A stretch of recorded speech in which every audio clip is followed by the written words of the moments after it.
अपनी घड़ी निकालो और देखो कि आपने पढ़ाई कब से चालू की है और कब बंद की है। पूरा हिसाब रखो तो आप देखोगे कि कुछ समय बाद आपने कुछ भी पढ़ाई नहीं की है, क्योंकि आपका अधिकतर समय मोबाइल में या दूसरे कार्यों में निकल जाता है। इसी कारण हम अपने लक्ष्य से दूर होते जा रहे हैं, सफल नहीं हो रहे हैं, क्योंकि हम कितना पढ़ रहे हैं हमें उसका कोई हिसाब नहीं है। हमारा कीमती समय व्यर्थ के कामों में गुजर जाता है। आप थोड़ी देर पढ़ते हैं तो आपका ध्यान बढ़ रहा है, मोबाइल में जा रहा है, कहीं और जा रहा है।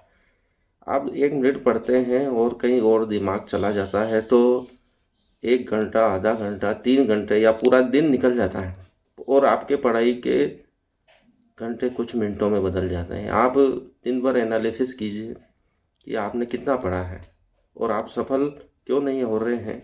उसका कारण निकल आएगा आपके ही कामों में। अपने समय को 3 भागों में बांट दीजिए, सुबह का, दोपहर का और शाम का। इन समय में आपको पढ़ना है। आप हिसाब मत रखें कितना पढ़ रहे हैं, लेकिन अपनी घड़ी ज़रूर चालू रखें कि भाई आप जो पढ़ रहे हैं वो समय पढ़ने में ही जा रहा है या कहीं और चला जा रहा है, मोबाइल में चला जा रहा है, या आपका ध्यान टीवी में, अखबार में या घर के कामों में कहीं जा रहा है। उसका एनालिसिस कीजिए। फिर आप सोचेंगे कि आपके कोर्स पूरे क्यों नहीं हो रहे हैं, आपको याद क्यों नहीं हो रहा है, आप प्रश्न क्यों नहीं छुड़ा पा रहे हैं, अनसॉल्व पेपर क्यों नहीं छुड़ा पा रहे हैं और आप सफल क्यों नहीं हो पा रहे हैं। तो आपका जो याद करने का समय है वो निकल आएगा और आपके मनन करने का समय क्या है, जितना पढ़ा है उसको कितनी बार आप रिपीट कर रहे हो।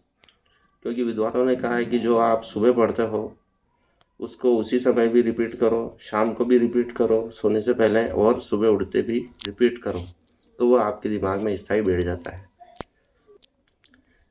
इन कामों में समय लगता है, लेकिन आप सोचते हैं कि मैं बाद में कर लूँगा, और बाद में करने की प्रवृत्ति से हमारे टॉपिक छूटते जाते हैं और ऐसे छूटते हैं कि हम उनको रिमेंबर कभी नहीं कर पाते हैं, और रिमेंबर न करने से उनको वापस देखने की इच्छा भी नहीं होती है। इसलिए जो भी आप याद कर रहे हो उनको तत्काल रिपीट करो। एक पैराग्राफ पढ़ा तो उसको वापस मनन करो, मंथन करो, अपने दिमाग में फिट कर लो। जब तक वो फिट नहीं हो जाए अगले पैराग्राफ पर, अगले टॉपिक पर मत जाओ। एक टॉपिक को पूरा याद करने के बाद ही अगले टॉपिक पे बढ़ो, और उसको दिन में जब भी समय मिले मन ही मन उसको रिमेंबर करो, रिपीट करो, पुनर्मूल्यांकन करो, उसकी केस स्टडी करो। उन तथ्यों में, उन पैराग्राफ में क्या चीज़ें आपको समझ में नहीं आई, तत्काल उठकर अपनी किताब में उसके हल ढूंढो, नेट पर ढूंढो, यूट्यूब पर ढूंढो और उसको पूरी तरह समझ लो। तभी उस पैराग्राफ को, टॉपिक को छोड़ो, क्योंकि कुछ चीज़ें हमको समझ में नहीं आती हैं और उससे संबंधित प्रश्न दिमाग में घूमते रहते हैं, पर हम उनको ढूंढना नहीं चाहते हैं। और ढूंढना नहीं चाहते हैं इसका कारण आलस है और अपना अहंकार है कि मेरे जैसे व्यक्ति को ये क्यों नहीं आ रहा है, याद क्यों नहीं हो रहा है, और उनको हम सदा चूकते जाते हैं और वो प्रश्न हमें कभी भी याद नहीं होता है।